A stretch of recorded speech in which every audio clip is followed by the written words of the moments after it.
กบ่นะมันสิแพงยังกล้องซุ่มได้กล้องซื่อๆได้น้องเจ้าฮู้บ่ยังอีหยังซะบ่เจ้าคือว่ามันสิแพงบ่มันสิแพงราคาแล้วมันสิลื่นราคาอันนี้ลื่นมันลื่นราคาอินทีเอาลื่นก็แฮงดีแล้วเจ้าก็แฮงได้ปึ๊บแกเป็นบ่ปึ๊บไถแกเบิ่ง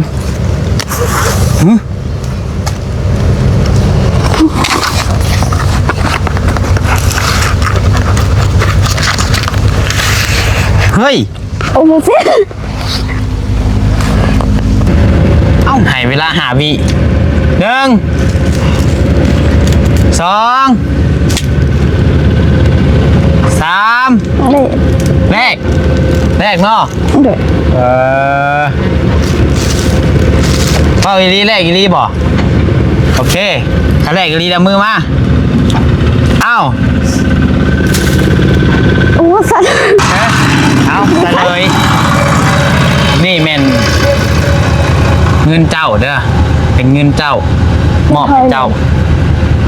เอาให้เว้าอีหลีมอบให้เจ้าเด้อเจ้าว่าจะอยากได้หยังกินนี่อยากได้เฮือนอยากได้เฮือนโดยแล้วไอ้มอบให้เจ้าไปเฮ็ดเฮือนบ่เท่ได้นี่บ่ได้ตัวได้เขาสิให้ฮะให้แบบว่าน้องๆเพิ่นบ่ได้อ้าว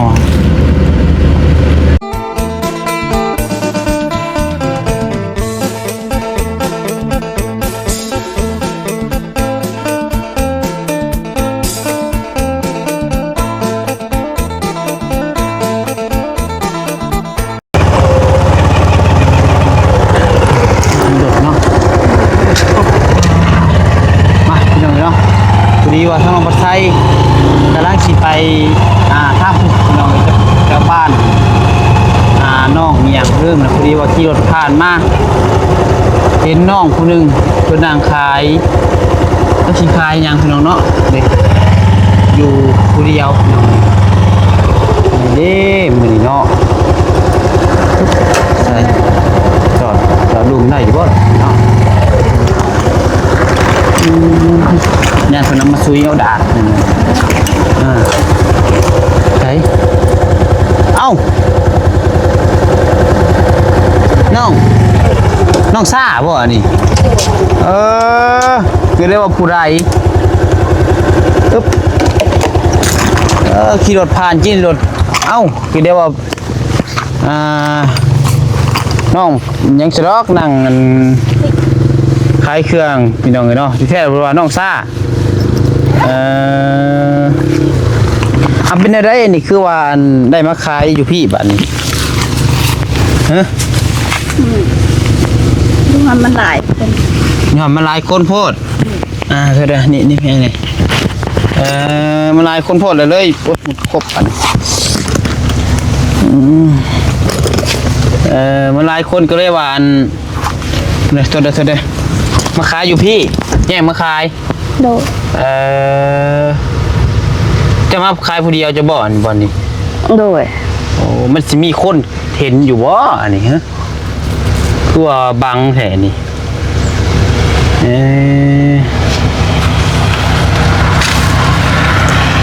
พอดีน้องมาใส่กะว่าสิไปหาน้องพุ่นอยู่พี่น้องเอ้ยแต่ว่าบังเอิญเจอน้องพุ่นอยู่นี่พอดีเลยแล้วสะคือว่ายังบ่มาแต่หาคุจิรอน้องมาใส่เลยโทรถามน้องพุ่นอยู่มื้อเช้านี่ว่าอยู่ไสน้องพุ่นอยู่ป้าเนาะโดยแดดบ่ก็ยกเข้ามาเดี๋ยวขอสินั่งพี่ก็ได้แต่กล้องแดดหน่อยได้หลายบ่เฮาว่าเป็นคุณจิตดอได้50 ปลายโต50 ปลายโตขาย แล้วสักก็กินเองทุกมื้อนี่ ขายแล้ว ขายแล้วได้เท่าไหร่ เตะ20,000 50ตัวได้ โด 20,000 ย 50ปลายโตมากินที่ยามาใช่นี่ฮะ เอามาแตนา วัฒนา โดย ลายบ่อยู่นาจะมากินที่มากินที่แล้วเพิ่นเอิ้นนี่ โดย คือกันอยู่บ่พอบ้านน้องมันใส่เกินมากินที่อันนี้เพียงเนาะคือว่าคล้ายหมักริมไม้ได้มากินที่เนาะเอาสบายดีป้าลุงเพิ่นเด้อ โดยสบายดี เอาก็เลยเบิดกันทักทายสบายดีนะพี่น้องเด้อสบายดีสวัสดีพ่อแม่พี่น้อง FC กันเบิดสุขุสุขคนพี่น้องเอ้ยว่าสิอยู่ภายในและก็อยู่ทางต่างประเทศก็พบพอกันกำลังพัดไซมื้อนี้ก็ได้เดินทางขึ้นมาทางดงเห็นพี่น้องเนาะตามที่น้องพัดไซว่าไว้ให้แหละว่าสิขึ้นมาเบิ่งเวียกเบิ่งงานอยู่กันน้องน้อยแล้วก็แวะมาทางหาน้องซ่าจะเห็นน้องเพิ่นอยู่บ่อนขายเครื่องพี่น้องเอ้ยเนาะ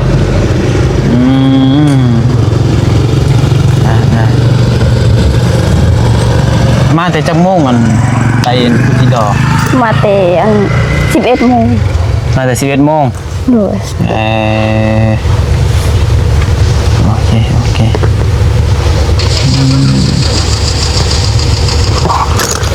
ใน50ปลายโตที่ เมื่อคืนนี้ฝนมันตกบ่เห็นขวยมัน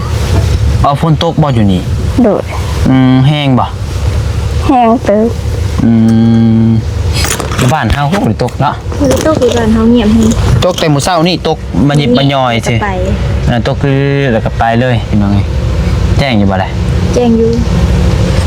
โอเคอันนี้เราบ่แจ้งก็เป็นมุมก็ได้กินข้าวกินน้ำแล้วบ่นี่ โดยกินแล้ว ได้หยังกินมื้อนี้ แกงหน่อไม้ โอ้ถ้าแซ่บแท้เบิดแล้วบ่ เบิดแล้วหน่อไม้น้อยเดียว ไผ่แกง แกงเอง เจ้าแกงเอง โดย อยู่ผู้เดียวแกงกินผู้เดียว ลงมากินอยู่หาน คือว่าต้องเบิ่งหนังคนเดียวกินข้าวคนเดียวไปตลาดคนเดียว นอนกอดผ้าห่มผู้เดียวหยอกเลยขายได้มาอินที่นี่ มัน5,000 มัน5,000กีบ โดย มีจังมัดอันนี้ มีอยู่4 หมัด 4 มัดบ่ โดย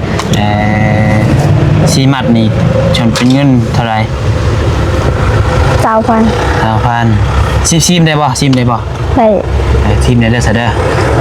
ต้องซิมก่อนได้คนรุ่นนี่เนาะแซ่บอยู่บ่อินทีนี่ฮะ บ่ฮู้ เอ้าอินทีเจ้าของบ่ได้กินบ่ซะฮะ บ่มักกิน แล้วเจ้าบ่มักบ่นี่ผลมักก็เทได้แต่อีขั้นแกะซื่อแกะยากไปหน่อย ยาก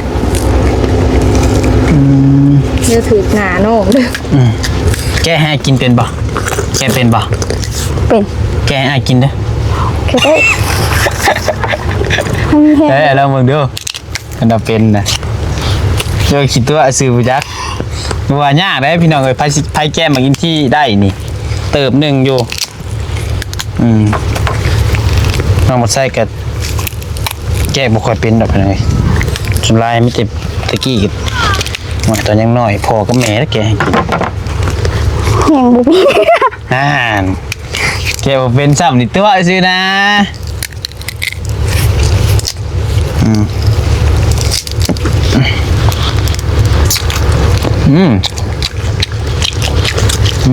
หวานบกแก่ปันใด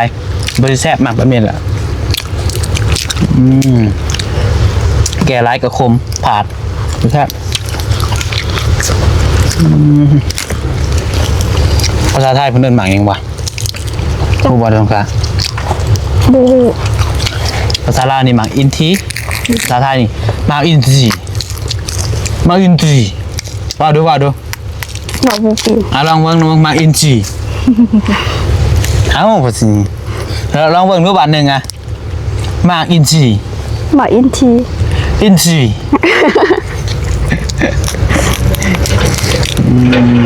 น้องเบลเคยกินอยู่ป่ะ เฮ้ยหมักคือกันแต่ว่ากินยากก็เลยบ่ปานใด เนี่ยผมปันใด บ่มีหยังแกะ ชิมมาอ่ะเดี๋ยวเชิญจากก่อนเนาะแกให้ลูกค้าชิมก่อนเลยเนาะชิมก่อนถึงซื้อก็ได้ ได้ หวาน หวานเนาะดูแท้บุกแก่เกินไป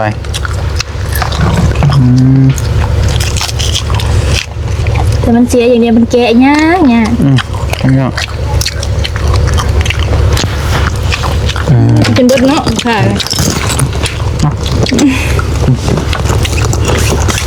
เป็นไงทั้งพ่อไม่ได้ข่าวมาเลยบอกเฮือนตาลเจ้า โผล่บ่ได้เข้ามา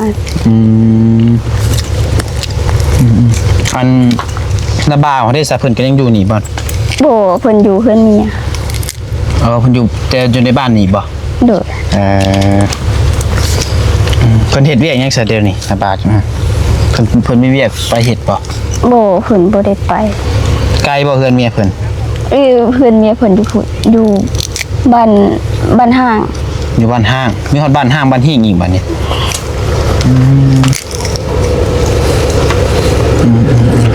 น้ำเช้าท่วมแล้วบ่บ้านนี่ลงแล้ว โดย งานมันยังถ่วงอยู่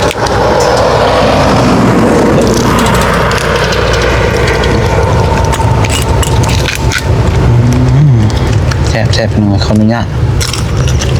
ชิมก่อนหนึ่งนั่นแหละ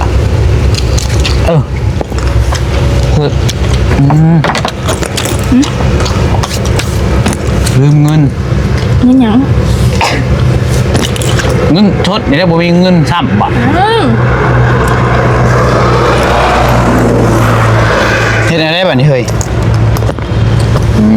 กินของเพิ่นได้ ได้เลย ติดนี้ค่ะ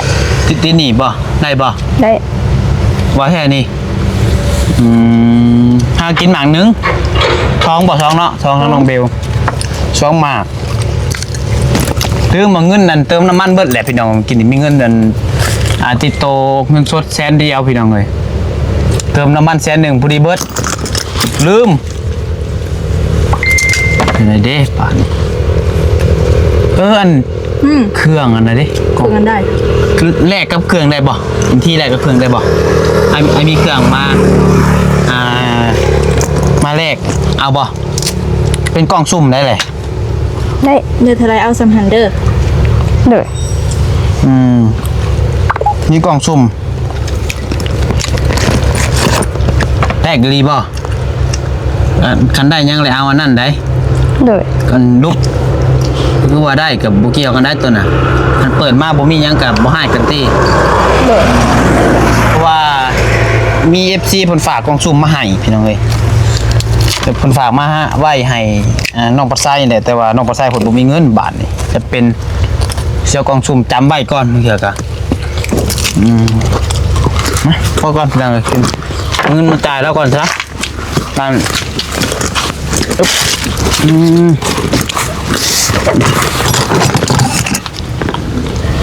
ใช่ ของซุ่มบน อะไรเนี่ยน้องเนาะซุ่มปุ๊บแรกบ่ฮะ มันสิแพง แพงยังกล้องซุ่มได้ กล้องที่สื่อได้น้อง เจ้าหูบ่อยยังอียังสัก บ่ฮู้ เจ้าคือว่ามันสิแพง บ่มันสิแพงราคาแล้วมันสิลื่นราคาอันนี้ ลื่นมันลื่นราคาอินที่เอาลื่นก็แห่งดีเหรอเจ้าก็แห่งได้เจ้าก็จังบ่รู้เอาบ่เจ้าจังบ่รู้เอากับลองแก้เบิ้งอาจจะไม่ได้เคยแก้เบิ้งจะเถื่ออะไรนี่ที่มันฝากมาให้ปึ๊บแก้เป็นบ่ปึ๊บ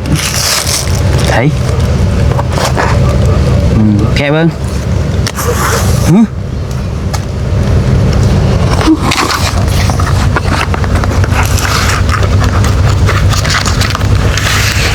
เฮ้ย โอ้โหเสีย เอ้ากล่องสุ่มยังอะนี่บ่เย้ กล่องสุ่มยังเฮ้ยเป็นกล่องสุ่มไอวินบ่ คือสมัยวินไอวินแล้วอ่ะเดือนเก้าคุณตี้ เดือนเก้าบ่ โดย กล่องไม้ได้กล่องไม้แต่ว่าเปิดออกมาทางในคือเป็นเงินบ่ซะ บ่ฮู้ บ่ฮู้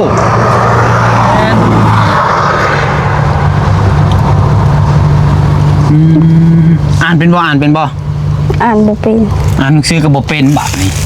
แต่ว่ามีอยู่นี่เพิ่นเขียนใส่นี่ น้องเบลแมนนาลีของค่อย ฮะ น้องเบลได้นะฮะ น้องเบลบ่ โดย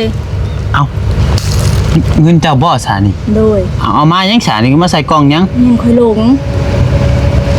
มั่นใจน้องเบลให้ FC อ่านเบิ่งดูเอาซุ่มเข้ามาดูนี่แม่นดีๆบ่น้องเบล แมนแท้ๆแหละของข่อยเลย เจ้าก็อ่านบ่เป็นดีบ่เจ้าก็ โดย อ่านตัวลาวบ่ได้เลย ตู้ยังก็บ่ได้ อันนี้ฮู้บ่เลขยังอันนี้จักเลขอยู่บ่ เลขก็บ่จักยังเลยโอ้เงินในฮู้จักบ่ใบหยังอันนี้ ใบละแสน ฮู้จักอยู่เนาะเงินใบละแสนอันนี้ใบหยังอันนี้ ใบ50จักอยู่สั่งเงินเนาะอันนี้เด้ ใบ20เงินในฮู้จักแต่ตัวเลขตัวหยังนี่อ่านหนังสือบ่เป็น โดย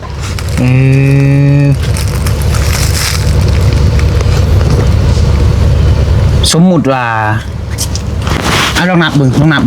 บเป็นอยู่บ่ มันเป็นเน็ตก็ได้อะ บ่ออกก็ได้นับเป็นแหนบนับทัวมันเป็นบ่นับเบิ่งดูมีจังแหนบดัง 1 2 3 4 5 6 7 8 9 10 11 11แหนบจากล้านมันเป็นเงิน บ่ฮู้ บ่ฮู้อีหลีนี่ โดย เบิ่งเอาออกก็ได้มั้ยจังสบายมันตัวเด็ดนั่นเด้ฮู้บ่จำนี่ประมาณเท่าไหร่บ่จักเลย โดย เอาดาวเบิ่งคือ ลองดั กะว่าประมาณเท่าไหร่จะว่าจำนี่ หลายล้านอยู่ หลายล้านอยู่ โดย เท่าไหร่เนี่ยจะดาวลองเบิ่งจากล้านในหลายล้านนี่เอ้านี่ตัวนี้อีกจักแหนบอันนับเบิ่งใหม่ด้วยตัวนี้เอ้าจักแหนบ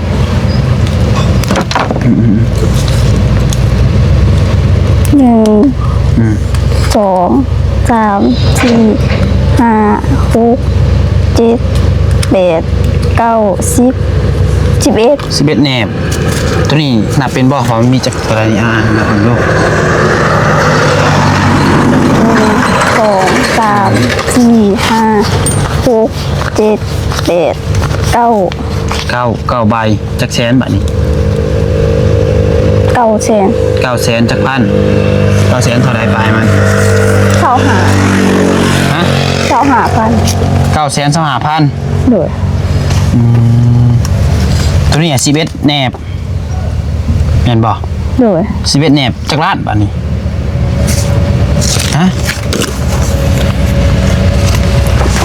TikTok 11 11ล้านโอเคตัวนี้ได้ฮู้จักบ่บ่นี่ บ่ฮู้ นับฮอด100บ่นับฮอดบ่100เอ๊ะจะนับเลขฮอด100อยู่บ่ ฮอด ฮอดโอเค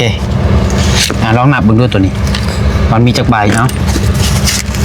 1 2 3 4 5 6 7 8 9 10 10ใบ 11 12 13 14 15 16 17 18 19 20 21 22 23 24 25 26 27 28 29 30 31 32 33 34 35 36 37 38 39 40 41 42 43 44 45 46 47 48 49 50 51 52 53 54 55 56 57 58 59 60 อืม 61 62 63 นำก่อนเถอะ 64 65 66 67 68 69 70 อืม ถึงบอก71 72 73 74 75 76 77 78 79 80 อ่า 81 82 83 84 85 86 87 88 89 90 อ่า 91 92 93 94 95 96 97 98 99 หนึ่ง ร้อย 100เอ้เท่าไรบ่นี่ โมหู เอา100ใบมาเท่ากับจักรล้านบ่นี่บ่ฮู้จักบ่ โมหูจัก ทางหลังกับเพิ่นสิเพิ่นเฮ็ดหยังนั่งอันนี้ พื้นที่เห็ดขัว โอ้จกดินเฮ็ดครัว โดย เออเอาหัวมันเพ่บ่ บ่พื้นที่เห็ดตัวลุมตรงนั้น โอ้นั่นดิเฮ้ย พื้นที่เห็ดใหม่ นั่นดิ อ๋อโอเคอันนี้100ใบเนาะอันนี้11ล้าน11ล้าน9แสน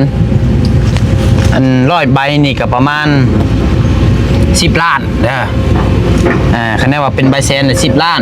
มันเป็นใบ50ได้5ล้าน100ใบเด้อ โดย จือไว้ น้องเพิ่นกับบ่ฮู้จักพี่น้องเราบ่ฮู้จักอันเงินคำบ่ฮู้จักมักซื้อก็บอกหาพี่น้องบอกน้องเพิ่นเคยได้งัดเงินหลายปานนี้บ่ บ่เคย บ่เคย โดย ครั้งแรกบ่นี่ โดย นำเงิน100ใบแต่สมมุติว่าจะได้เงินก้อนนี้ไปคะแนนว่าเป็นของเจ้าจะเสียไปเฮ็ดหยัง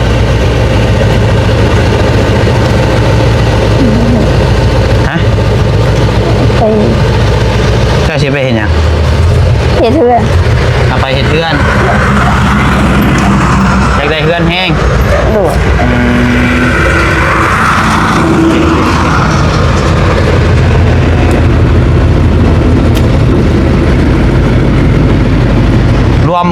รวมทั้งเบิดนี่21ล้าน9แสน25,000เด้อน้องเอ้ยคือว่าประมาณ 1,000 ดอลคันว่าเจ้าได้เบิดนี่เจ้าเสียไปเทือนเนาะเด็ด ทางเงินบาทเท่าไหร่ ก็ประมาณ 30,000น้อยๆพี่น้องเอ้ย30,000กว่าบาทนี่ไอ้มาอ้างเจ้าซื้อเด้อ โดย เงินนายเองอ่ะเอ้ย มาให้เจ้าเบิกมาอ้างเจ้าบ่เคยเห็นเงินหลาย บ่เคยเห็น อันนี้ เห็น มา ครั้งแรก เป็นครั้งแรกเนาะ โดย เอามาให้จับเบิ่งบางเทื่อว่าบ่ได้บางเทื่อมือใดมือหนึ่งมื้อนี้เฮาได้จับของคนอื่นมื้อหน้าสิเป็นของเฮาก็มีเนาะลองจับเบิ่งดูลองจับเบิ่งจับเบิ่งโอ้สั่นพี่น้องเอ้ยจับอีกสั่นเลยแม่น้องคนสั่นครั้งแรกเนาะครั้งแรกในชีวิตเลยแบบจับเงินก้อนใหญ่แบบนี้ โดย หนักบ่ มัน หนัก บ่แล้วก็บ่เคยเห็น บ่เคยเห็นบ่เคยพ่อ โดย คะแนนบอกเป็นของเจ้านี่เจ้าเสียไปเฮ็ดเทือนสั้นนะแบบสิไอแรกก็หมักอินทีได้บ่ โอ้มันหลาย ฮะ มันหลายเพิ่น เอามันหลายโพดบ่เอาหมักอินทีจะเท่าไรก่อน 9,000 20,000กีบ โดย เอาไอ้สิแรกกับ21ล้านแรกบ่ บ่กล้า บ่กล้าเป็นหยังเอาคือบ่กล้าเป็นหยัง มันหลาย มันหลายโพดหลายเกินไป โดย บ่แรกอีหลีนี่เจ้าบ่อยาก ากได้เงินเฮ็ดเทือนบ่ อยากได้ เอาแลกบ่แหละไอ้ถามมากินที่ไอ้เสียวมากินที่จะ2 มัดแลกกับเงิน20 ล้าน21 ล้านเท่า2 ล้านไปไรให้ขึ้นเบิ่งอ่ะ TikTok TikTok TikTok ให้เวลา5 วิ1 2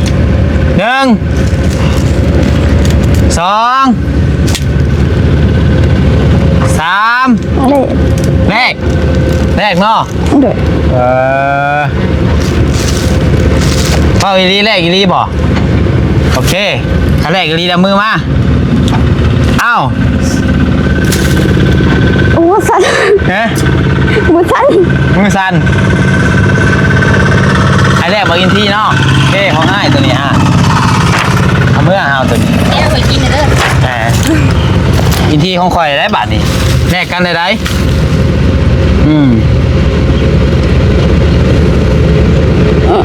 ฮะยังอึ้งอยู่ โดย ยังไม่อยากเชื่อพ่อนน้องยิงตัวเองเบิ่งดูยิงตัวเองเบิ่งดูตีเบิ่งดูเจ็บบ่ เจ็บเขาบ่ได้ฟันเนาะ ไม่ได้ฝันคือว่ายังฝันอยู่บ่จักเรียกว่ายังสิบอลเอาบ่จักปัน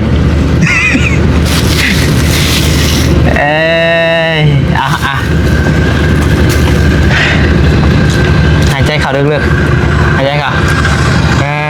ค่อยๆปล่อยออกมา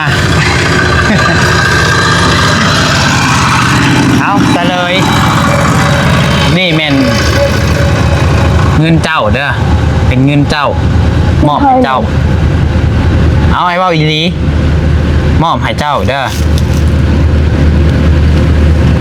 เจ้าว่าเจ้าอยากได้หยังกินนี่ อยากได้เฮือน อยากได้เฮือน โดย แล้วไอ้มอบให้เจ้าไปเฮ็ดเฮือน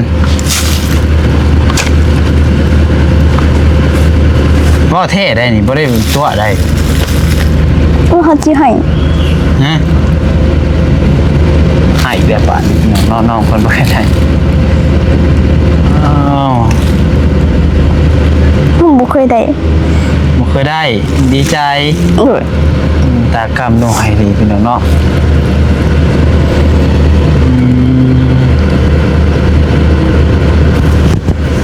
ไอ้ละน้องหนึ่ง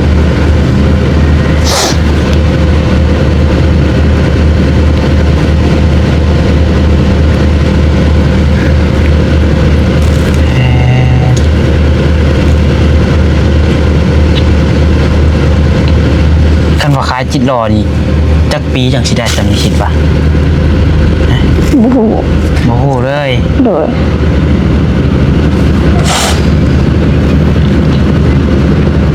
น้องคนหายน้องเนาะหายนี่หายยังหายดีใจบอก โดยดีใจ ดีใจตื่นตันบ่เคยได้เงินบ่เคยพ่อเงินแบบนี้จักเทื่อ โดย ลายชุดกับมือนั่นบ่ไอ้มาหายตัว2 ล้านหันบ่ โดย แต่อันนี้21 ล้านได้ใส่22 ล้านซะพี่น้องเนาะมันขาดอยู่70 กว่าพัน75,000ก็ฮอด22 ล้านตีเป็นตัวเลขกลมๆ22 ล้านคือว่า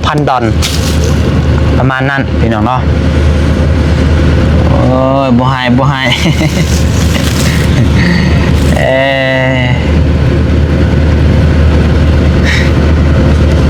น้องเพิ่นสั่นอยู่ดีเลยพี่น้องเนาะมือน้องเพิ่นอันนี้ก็บ่แม่นเงินนายเองดอกเด้อเป็นเงินของทางแม่ใจดีผู้ที่เพิ่นฝากมาให้เจ้าตัว2 ล้านหันเด้อเพิ่นฝากมาให้เมื่อก่อนนั่นแหละที่ว่าไอ้มาหาเจ้าแต่แรกนั่นแหละแต่บัดนี้เพิ่นเห็นว่าเจ้าหาอยากได้เฮือนอยากเฮ็ดเฮือนให้มันแล้ว โดย เพิ่นก็เลยอยากซอยเจ้าเพิ่นเห็นเจ้าอยู่ผู้เดียวแล้วเพิ่นอีต้นกับเพื่อนเจ้ากับมันสิเทมันสิหักลงแล้วแม่เพิ่นก็เลยว่าอีต้นเพิ่นเลยฝากเงินจำนวนนี้นี่มาให้เฮ็ดเทือนให้เจ้าเด้อ โดย มีแต่ว่าให้เจ้านุบมือแล้วก็ขอบคุณขอบมุกขอบใจทางแม่เพิ่นเด้อแม่เพิ่นอยู่ทางอเมริกาต่างประเทศพู้นแหละลองว่าลองเบิ่งนุบมือขึ้นล่ะมาโลดว่าจะว่าได้ อวยพรเพิ่น ผมจังได้เฮาบ่เป็นบ่ เราก็บ่เป็นบัดนี้ลองเบิ่งสมมุติว่าอ้ายเอาเงินให้เจ้าเดี๋ยวเจ้าต้องว่าในใดตอบแทนนายเอา ขอบใจ แล้วก็ลองเบิ่งบอกขอบใจแม่เพิ่นนั่นแหละลองว่า ขอบใจแม่หลายๆเด้อ แล้วก็ได้ตอบบัดนี้ที่ฝากเงิน ที่ฝากเงินมาให้ เฮ็ดเทือน เฮ็ดเพื่อน ให้น้องซ่า ให้น้องค่ะ ขอให้แม่ ขอให้แม่ อยู่ดีมีแฮง ขอให้แม่อยู่ดีมีแฮง ความเจ็บจะได้ ความเจ็บจะได้ ความไข่อย่ามี ความไข่อย่ามี ปรารถนาสิ่งใด ปรารถนาสิ่งใด ก็ขอให้ได้สิ่งนั้น ขอให้ได้สิ่งนั้น แม่ช่วยลูกมาเท่านี้ แม่สวยลูกมาเท่านี้ ก็ขอให้กลับคืนไปหาแม่ ก็ขอให้กลับคืนไปหาแม่ ร้อยเท่าพันเท่าเด้อ ร้อยเท่าพันเท่าเด้อ อายุมันคนยืน อายุมั่นขวัญยืน สาธุ สาธุ โอ้ยต้องคนก็ว่ามันบ่อยากเป็นจังเนาะชื่อก็มีน้องซ่าไปหน่อย21ล้าน9แสน22,000กับเงินที่ว่าน้องบันไซเฮ็ดคลิปรุ่นเมื่อวานนี่แหละเนาะสรุปแล้วซะเลยพี่น้องก็เป็นของน้องซ่าเด้อเพียงเด้อFC หลายคนก็ว่าเป็นของน้องเบลซื้อโทรศัพท์ให้น้องเบลยังบ่แม่นจังเนาะน้องเบล แม่นบ่ซื้อข่อยกัน บ่แม่นพี่น้องเอ้ยก็ โอ้ยผิดหวังอีกแล้วซาเบล น้องเบลผิดหวังอีกคือเก่าพี่น้อง ซ่าอีกแล้ว ครั้งที่เท่าไหร่แหละ ร้ายเลยเด้บ่อยากซื้อ ทุกอย่างมันมีเวลาของมัน ด้วย จือคำนี้ไว้ ด้วย ทุกอย่างมันมีเวลาแล้วมันก็ต้องใช้เวลา ด้วย เดี๋ยวมันหอดเวลามันก็สิมาเองคือน้องซ่านี่คืดอยู่บ่ถ้าคืดบ่ว่าจะได้เงินก่อนนี่ บ่คิด ก็คืดเลยเนาะ โดย คิดว่าโอ้ยจักมือได้สิหาเงินได้เฮ็ดเทือนเฮ็ดชาติหาเงินก็พอจะได้ซื้อบัตรเตอร์ซับไปเติมเน็ตเติมมือบ่ โดย อืม คือมาพริกเกลือเป็นหัว หาเงินใช้แต่ละมือก็ยากแล้วติ โดย เคยเห็นแต่หมู่ได้บ่เคยเห็นแต่สมัยมาซอยเขาน้องน้อยรู้จักบ่ โดย มื้อนี้มาพ่อกับตัวเองมื้อนี้เนาะโอเคไปซะมีแต่ว่าแนวนั้นแหละเด้อเงินก้อนนี้นี่อ้ายสิบ่ได้มอบให้เจ้า โดย อ้ายสิจัดการให้เรื่องเพื่อน การ ซื้ออุปกรณ์นั่นนี่เดี๋ยวอ้ายสิเบิ่งว่ามันใส่หยังแน่เดี๋ยวอ้ายสิซื้ออ้ายสิสั่งมาให้ โด บาง ย เทื่อกะมื้ออื่นอ้ายสิเริ่มสั่งเครื่องมาให้เพราะว่ามื้อนี้คือสิบ่ทันแหละแม่นเนาะ ทำแล้ว แม่นเอาเป็นมื้ออื่นอ้ายสิสั่งเครื่องสั่งหยังมาให้แหละจะบอกนาบ่าวเจ้าให้เพิ่นมาเฮ็ดเลยมื้อฮือเด้อ โดย มื้อนี้อ้ายสิสั่งเครื่องมาให้แล้วก็บอกพ่อบอกแม่เด้อ โดย แม่อยู่เพื่อนอยู่บ่ แม่บ่อยู่ บ่มีคนอยู่ โดย เพิ่นอยู่ไส มันอยู่นะ โอเคไปสาพี่น้องเอ้ยมีแต่ว่าสำหรับคลิปนี้กับประมาณนี้ก่อนเนาะกับน้องปัจจัยกับเอาเงินก้อนนี้มาซื้อไพ่น้องซ่าเพื่อนก็เสลยและผู้โชคดีพี่น้องเนาะกับจังได้กับขอบคุณพ่อแม่พี่น้อง FC ไลเดอร์ที่ว่ารุ่นชมแล้วก็เป็นกำลังใจทั้งน้องปัจจัยโดยตลอดมาคนอื่นหมดเนาะทางน้องปัจจัยเองก็ต้องขอขอบคุณทางแม่อยู่ทางอเมริกาหลายๆที่ว่าไว้เนื้อใส่ใจให้ลูกเป็นสะพานบุญให้โดยตลอดมาจังได้ขอให้แม่อยู่ดีมีเองความเจ็บอย่าสุดได้ความไข่อย่าสุมีปรารถนาสิ่งใดก็ขอให้ได้สิ่งนั้นสมความมุ่งมั่นปรารถนาจะเจ็บจะจนร่ำรวยได้แม่เด้อแม่ให้มาทานีก็ขอให้กลับคืนไปหาแม่และครอบครัวร้อยเท่าพันเท่าเฮ็ดธุรกิจการงานยังก็ขอให้เจริญรุ่งเรืองถึงเนื้อรองใต้ก็ขอให้มีคนหนักมีแต่คนแพงแม่เด้อผู้อื่นข้างเจ็บให้เจ้าข้างได้ผู้อื่นข้างไข่ให้เจ้าข้างมีให้เจ้าได้เป็นเศรษฐีร้อยล้านพันล้านนะเต็มวันนี้แล้วก็เป็นผมโปโฮมไซให้ลูกให้หลานไปดนๆเด้อแม่เด้อสาธุไปจังหวะกันใหม่พี่น้องเอ้ยสำหรับคลิปนี้ลาก่อนผิดพลาดประการใดก็ต้องขอโทษขออภัยนำพ่อแม่พี่น้อง FC อีกเช่นนึงก็อยากให้รุ่นนำมาแหละพี่น้องเนาะแล้วก็เสลยแล้วยังว่ากันใหม่เหตุใดต่อไปเรื่องเพื่อนนุชาน้องซ่าเนาะไปก่อนสบายดี ไปอยู่ เอ้ย